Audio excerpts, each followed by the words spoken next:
Hello everyone, welcome to our channel. Today we are going to discuss how the Smart Dustbin system will work.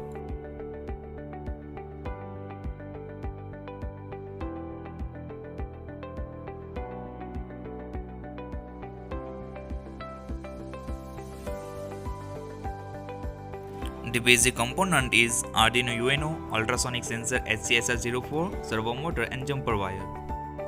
Circuit diagram of Smart Dustbin system.